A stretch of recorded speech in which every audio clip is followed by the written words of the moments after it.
1 João capítulo 3, versículo 1 diz assim: Vede que grande amor nos tem concedido o Pai, a ponto de sermos chamados filhos de Deus, e de fato somos filhos de Deus.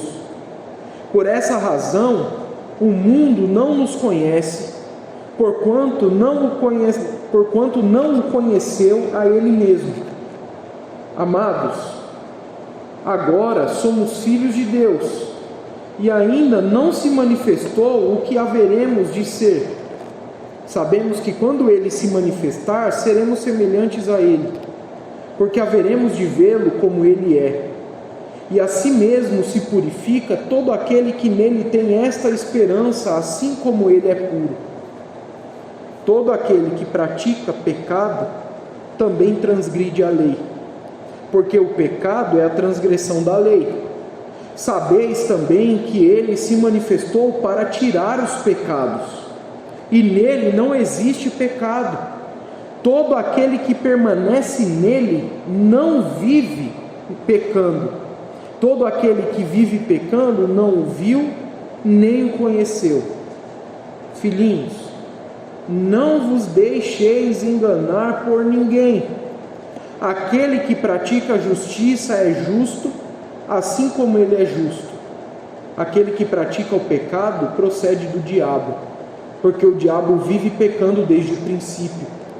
Para isso se manifestou o Filho de Deus, para destruir as obras do diabo. Todo aquele que é nascido de Deus não vive na prática de pecado, pois o que permanece nele é a divina semente. Ora, esse não pode viver pecando, porque é nascido de Deus. Nisto são manifestos os filhos de Deus e os filhos do diabo. Todo aquele que não pratica justiça não procede de Deus, nem aquele que não ama a seu irmão. Irmãos, nós vamos continuar o nosso estudo sobre obstáculos à santificação. E o obstáculo que nós vamos tratar hoje são pecadinhos insignificantes. Eu já vi muitas vezes, já vi vídeo na internet, já vi pregações incontáveis sobre esse assunto, dizendo assim: olha, não existe pecadinho nem pecadão. E os crentes saem repetindo isso. Só que isso está errado. Isso é claramente errado. Essa percepção de que não existe pecadinho nem pecadão, ela é incoerente e insustentável à luz da Bíblia.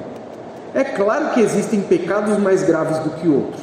Isso é óbvio. Você abre a Escritura e você vê a lei de Moisés e você vê que existem penalidades diferentes para tipos de pecados diferentes. Isso é muito claro.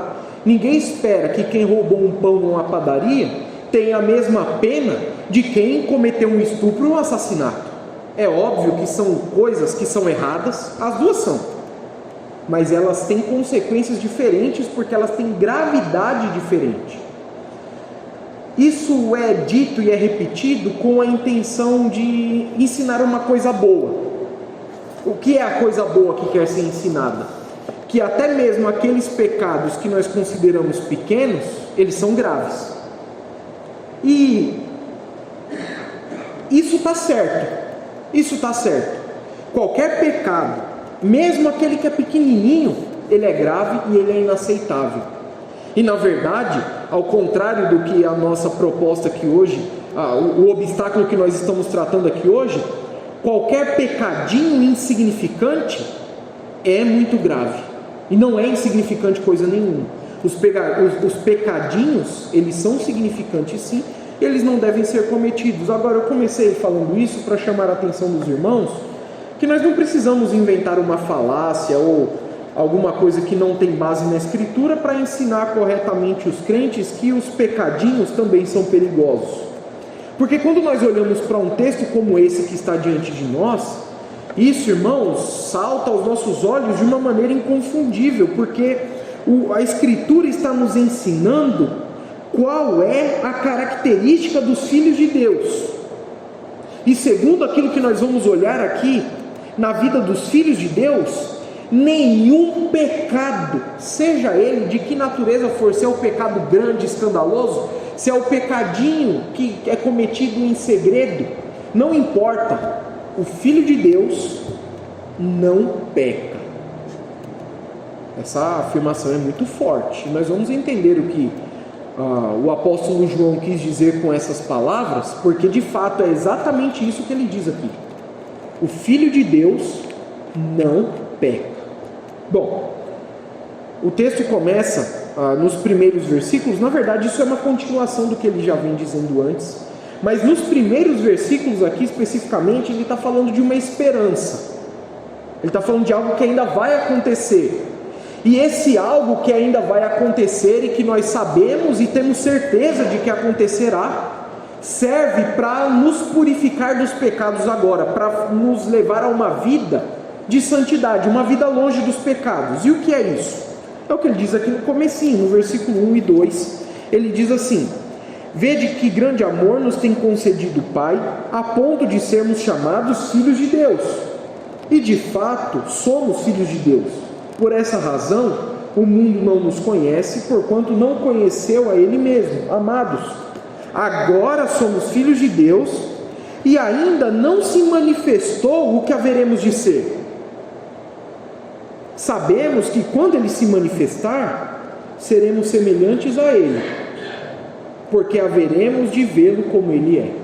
Então ele traz duas realidades à tona. Nós já somos filhos de Deus, essa é uma realidade inegável. Nós somos filhos de Deus e nós nos distinguimos do mundo por causa disso, porque o mundo não é filho de Deus, e o mundo nem nos conhece da forma como nós somos, porque ele não tem essa mesma relação com Deus, mas nós temos. Nós somos filhos de Deus, e ainda não se revelou, ainda não foi visto, ainda não é perceptível aos nossos olhos aquilo que nós vamos ser. É claro que nós sabemos o que nós vamos ser, o próprio texto nos diz isso. Nós ainda não vimos isso acontecer, mas nós sabemos o que seremos. E o que o versículo 2 diz é claro: nós seremos como o Senhor, nós seremos como Jesus Cristo. Quando Ele se manifestar, nós seremos semelhantes a Ele, e nós o veremos como Ele é. Essa informação é importante porque isso se encaixa exatamente na esperança da vida cristã. Um dia sermos semelhantes ao Senhor Jesus Cristo, não apenas nas características físicas, mas também nas características espirituais. Nós seremos fisicamente como Ele, imortais, com corpos imperecíveis, mas nós também seremos semelhantes a Ele quanto ao pecado. Nós não pecaremos mais. Não haverá mais a possibilidade de nós nos corrompermos pelo mal. Nós seremos completamente iguais a Ele na sua humanidade. Alguém que vive eternamente e alguém que não peca mais eternamente. É isso que nós esperamos ser como o Senhor. E essa esperança, essa segurança que nós temos de que quando o Senhor aparecer de novo, Ele vai nos transformar para nós sermos como Ele. O versículo 3 nos diz que quem tem essa esperança se purifica de todo pecado. É uma esperança que já produz resultados agora. E quais resultados essa esperança produz? Uma vida longe do pecado. Se eu vou ser como Jesus lá no futuro, eu já vou tentar imitar Ele aqui agora. Lá no capítulo 2, o apóstolo João disse a mesma coisa: se alguém diz estar nele, também deve andar como Ele andou. É a mesma ideia. Se nós conhecemos o Senhor Jesus Cristo e estamos ligados a Ele, nós devemos andar como Ele anda. Agora o argumento é: se eu vou ser eternamente como Ele, eu já vou produzir isso na minha vida aqui e agora. Uma vida de pureza, uma vida de santificação, uma vida de afastamento do pecado para viver exclusivamente da forma como Ele exige. Eu vou viver uma vida de purificação porque Ele é puro. Essa é a comparação do texto. Então, ele fecha essa primeira parte dizendo isso: nós temos uma esperança que produz resultados agora. Como eu sei que o meu destino é viver sem pecado, para ser como o Senhor, eu já vou tentar ser como Ele agora, mesmo nesse mundo cheio de problemas e dificuldades. Essa é a motivação para nós vivermos em santificação agora. Mas ele continua fazendo algumas afirmações importantes a partir do versículo 4. Do versículo 4 até o versículo 6, ele nos mostra que nós temos essa esperança, que tem resultados no presente, e esses resultados no presente, eles não são apenas desejáveis. O que eu quero dizer com isso? Não é apenas assim um ideal, uma coisa que seria bom se nós fizéssemos. Ele diz que essa purificação é algo inevitável. Olha o que ele diz a partir do versículo 4. E eu vou ler aqui, irmãos, trazendo à tona agora aquilo que de fato está no texto grego. Todo aquele que peca também transgride a lei, porque o pecado é a transgressão da lei. Sabeis também que ele se manifestou para tirar os pecados, e nele não existe pecado. Todo aquele que permanece nele não peca. Todo aquele que peca não o viu nem o conheceu. Agora, esses versículos, eles trazem uma exortação fortíssima. Na verdade, é um raciocínio lógico muito simples, mas a ideia basicamente é a seguinte: o pecado é a transgressão da lei, a rebeldia contra Deus. Isso é uma coisa que deve ficar clara. Ou seja, o pecado não corresponde àquilo que Deus espera, porque existe uma lei e o pecado é oposto a essa lei. Então tudo aquilo que é pecado não está de acordo com o plano de Deus para nós. Mas ele progride no versículo 5, nos mostrando que Cristo veio, que ele se manifestou com uma finalidade. Qual é essa finalidade? Nos levar para o céu? Também. Mas o que ele diz aqui no texto? Para tirar os pecados. E ele mesmo não tem pecado. Então ele veio para nos fazer ser como ele. Ele veio para derrotar as obras do diabo, isso vai estar escrito lá mais adiante. Mas ele veio aqui para nos tirar do pecado e para nós sermos como ele é. Versículo 6 agora. Todo que permanece nele não peca. Todo que vive pecando ou que peca não o viu nem o conheceu. Aqui a questão ela é simples, e a comparação do versículo 6 aqui também, a antítese aqui, ela também é clara. Se eu vivo nele, eu não peco. Se eu peco, eu nunca nem conhecia Jesus. E agora, a partir do versículo 7, nós temos uma explicação mais profunda do que ele está tentando dizer aqui. E agora ele vai explicar qual é a natureza dos filhos de Deus. Ele vai nos dizer o que significa ser filho de Deus. Então no versículo 7 ele começa dizendo assim: filhinhos, não vos deixeis enganar. Olha, ele diz isso porque havia na igreja pessoas dizendo o contrário daquilo que ele vai afirmar. Ele fala isso em outros momentos dessa carta, falando dos anticristos, falando das pessoas que deturpam a mensagem da palavra de Deus. E agora ele diz: filhinhos, não vos deixeis enganar por ninguém. E ele acrescenta o que é que não deve causar engano. Aquele que pratica a justiça é justo, assim como ele é justo. Perceba que tudo aqui que ele vai dizer agora é um reflexo. Tudo é reflexo. Quem pratica a justiça é justo, como Jesus é justo, porque Jesus também é o que pratica a justiça. Uma coisa é um reflexo da outra. E talvez a figura de um reflexo aqui é o melhor para nós entendermos o que esse texto está dizendo. É como algo que aparece no espelho. É um reflexo, é a figura exata daquele objeto. Se alguém pratica a justiça, é justo como ele é justo. Mas ele prossegue: aquele que peca ou que pratica o pecado, versículo 8, procede do diabo, porque o diabo vive pecando desde o princípio. De novo, reflexo. Quem pratica a justiça é um reflexo dele, que é justo. Quem pratica o pecado é um reflexo de quem? É um reflexo do diabo. quem comete pecado está agindo à semelhança do diabo. Quando eu pratico a justiça, eu ajo à semelhança de Cristo. Quando eu pratico o pecado, eu ajo à semelhança do diabo. No versículo 8 ele diz algo que ele já disse anteriormente: para isto se manifestou o Filho de Deus, para destruir as obras do diabo. No texto anterior nós lemos que Jesus veio para tirar o pecado. Agora é dito que ele veio para destruir as obras do diabo. É a mesma coisa.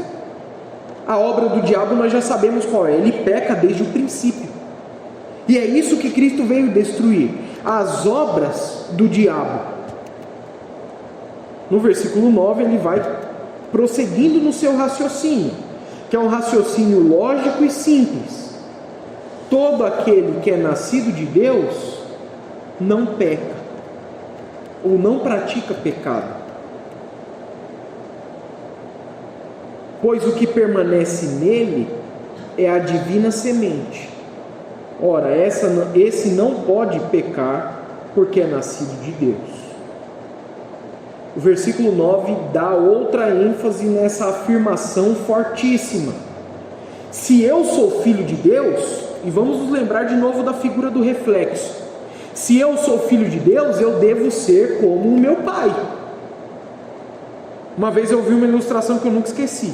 Ninguém espera saber uma notícia assim: olha, tem uma fulana que está lá no hospital para dar a luz, e o médico que vai fazer o parto, ele não fica pensando: o que será que vai sair daqui?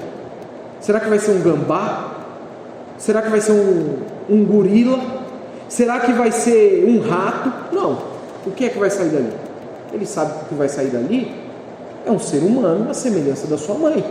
Assim como quem faz o parto de uma vaca não espera que vai sair um cachorro. Isso é óbvio. O filho tem a mesma natureza do seu pai. O que o texto está nos mostrando aqui é exatamente a mesma coisa. Se nós somos filhos de Deus, o que é que nós devemos fazer? Nós não devemos pecar. Deus peca? Não. Se eu sou filho de Deus, eu também não peco. Olha, isso deve causar várias interrogações na nossa cabeça. Como assim? Quem é filho de Deus não peca? É exatamente isso que ele está dizendo. Nós já vamos ver a explicação para isso. Mas é exatamente essa afirmação que ele está fazendo: todo aquele que é nascido de Deus não peca. Por que não peca? Porque a semente divina está nele.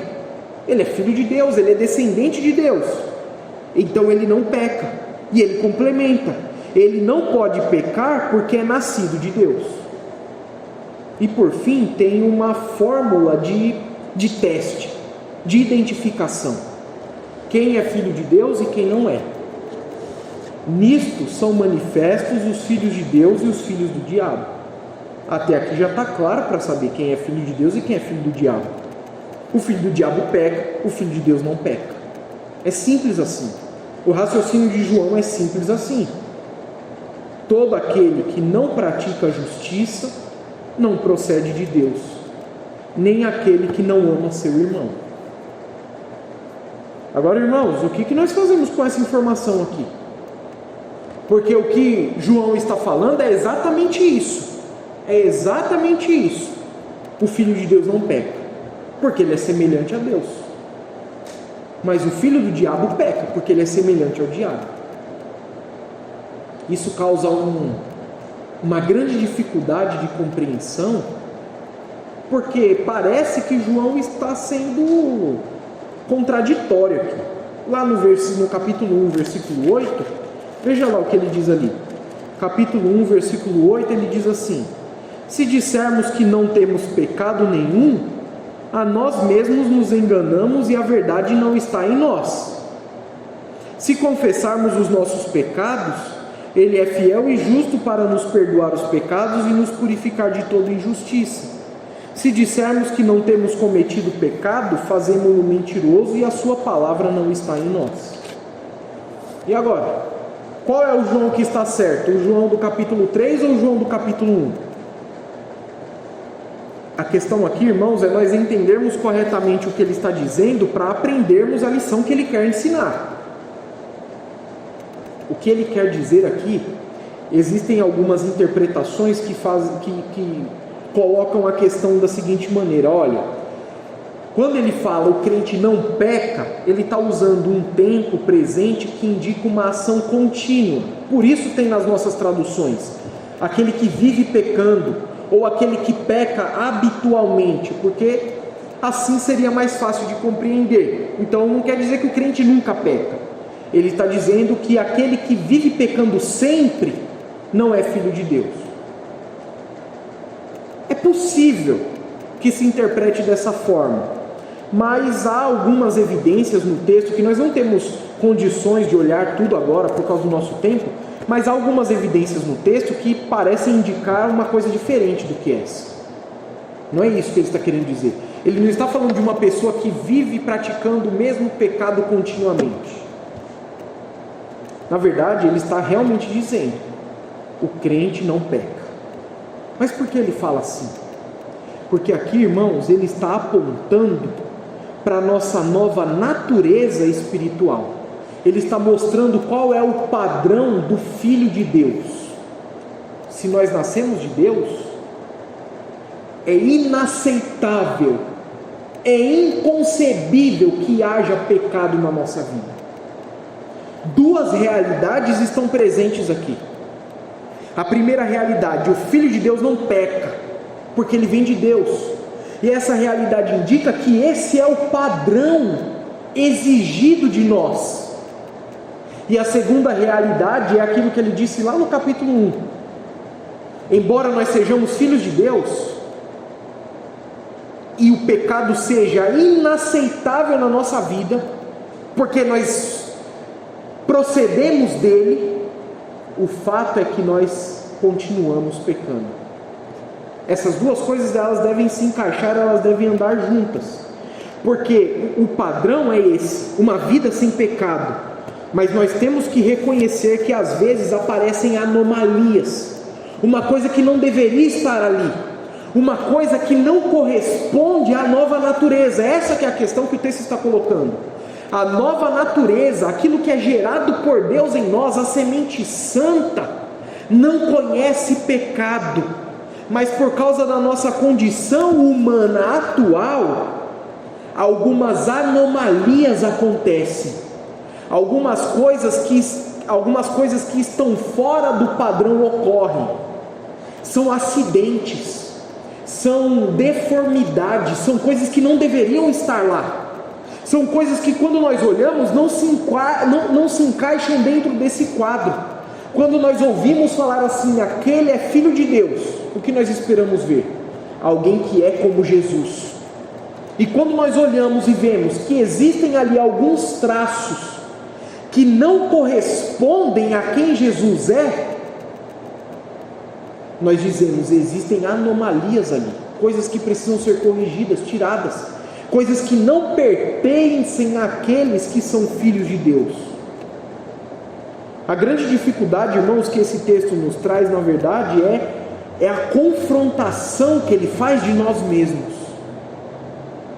Porque quando ele fala que o Filho de Deus não peca, isso não descreve, muitas vezes, a forma como nós nos enxergamos.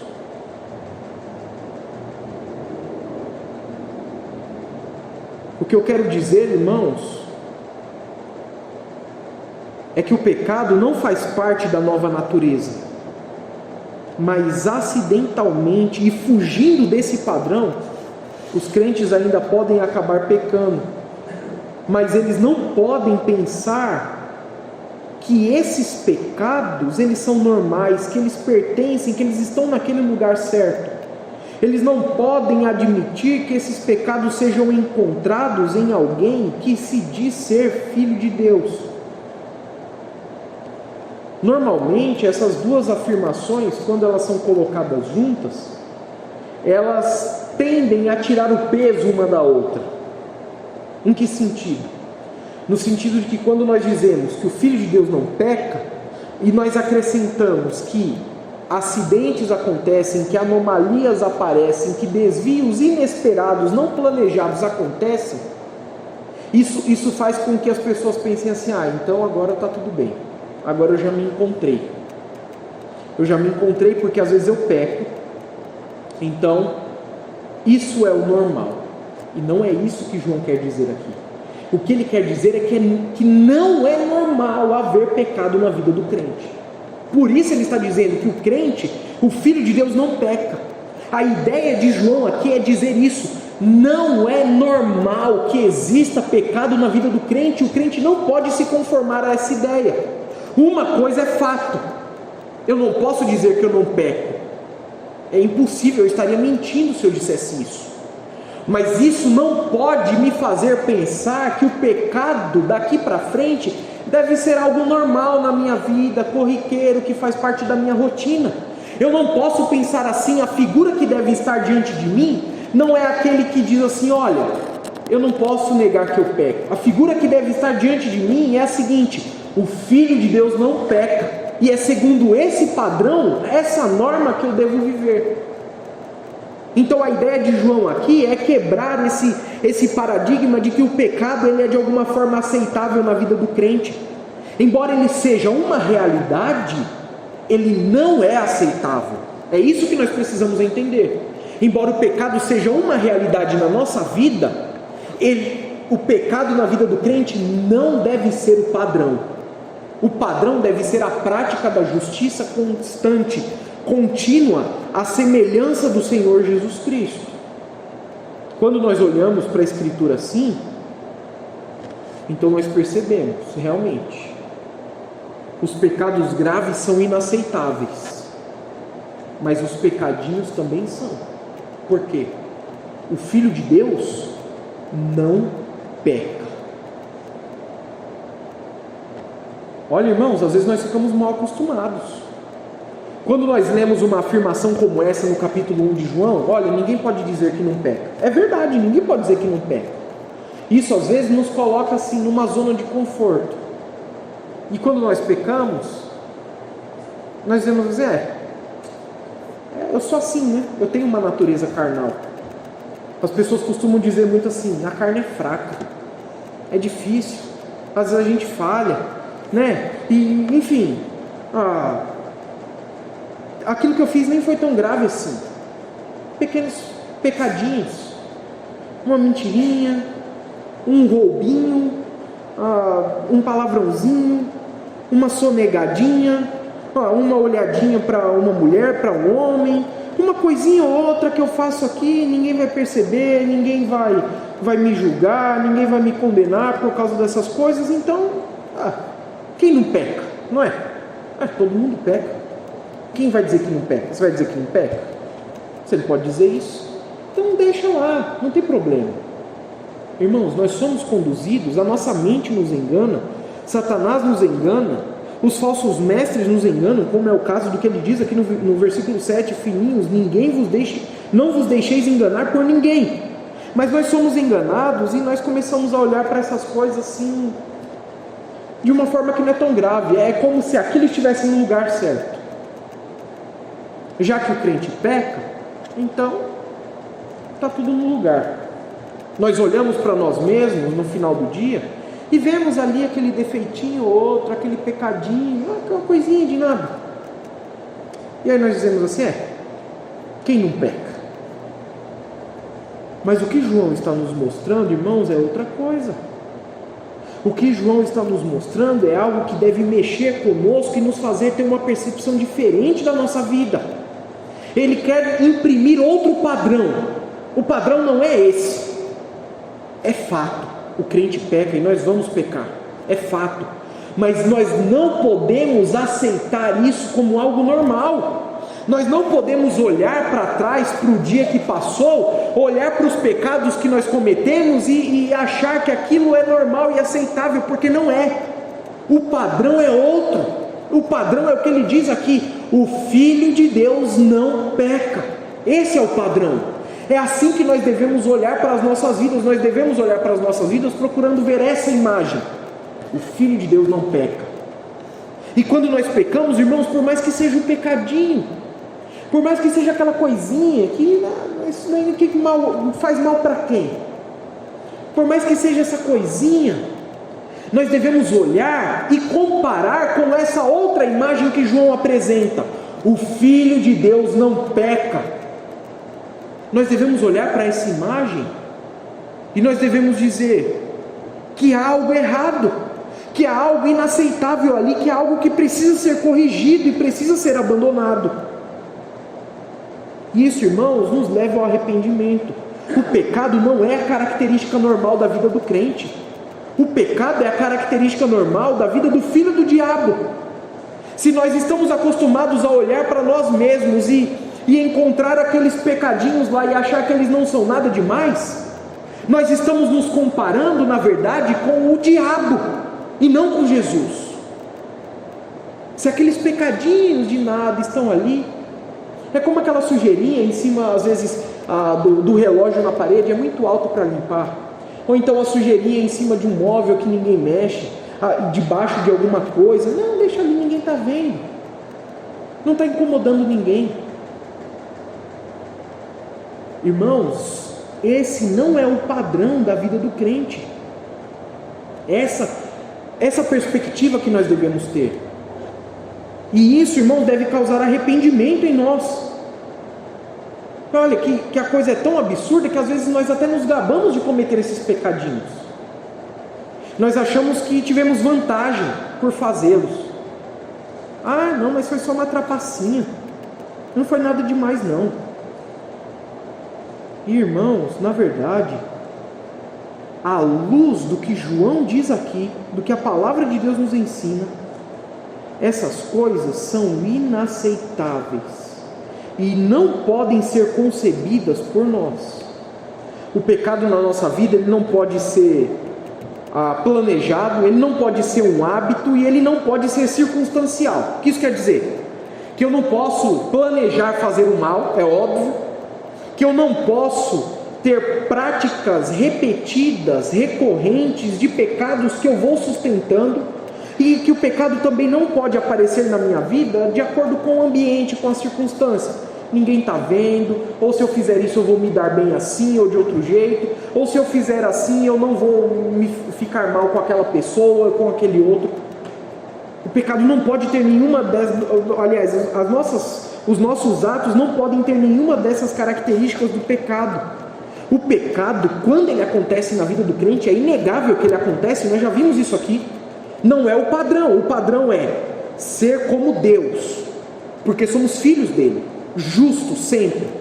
Mas quando o pecado acontece, irmãos, é uma coisa fora do normal, é uma coisa que precisa ser corrigida imediatamente, é um acidente, é um vacilo. Se nós olhamos para os nossos pecados e deixamos de sentir a gravidade deles, se deixamos de ver quão feio eles são, se deixamos de sentir nojo por eles como o Senhor sente, então, irmãos, o nosso quadro de comparação não é mais o quadro que João diz aqui, o Filho de Deus não peca. O nosso quadro de comparação é o engano que o versículo 7 está dizendo aqui. O Filho de Deus pode ser igual ao filho do diabo. O Filho de Deus pode ter as características do filho do diabo, e ele não pode.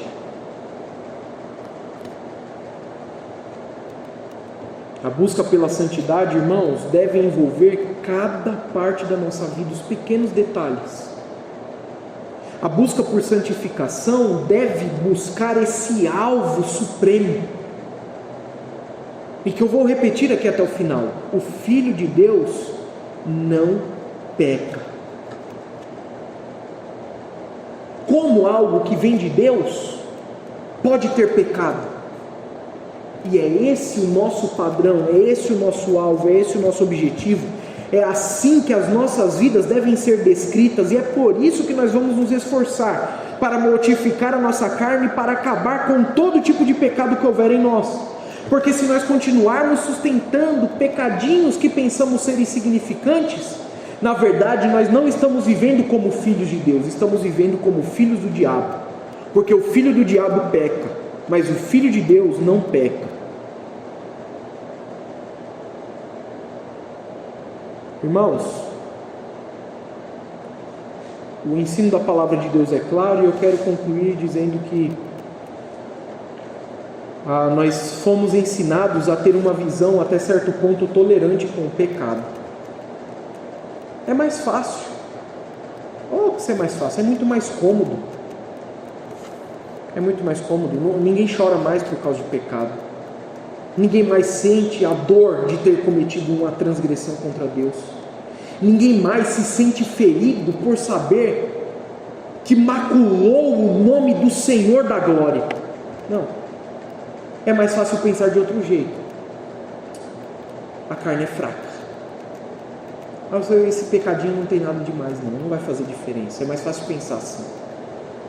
Mas quando nós olhamos para a Escritura, irmãos, não importa se o pecado é feio e escandaloso, ou se ele é pequenininho e secreto, todo pecado que nós cometemos é um passo que nós damos à semelhança do diabo.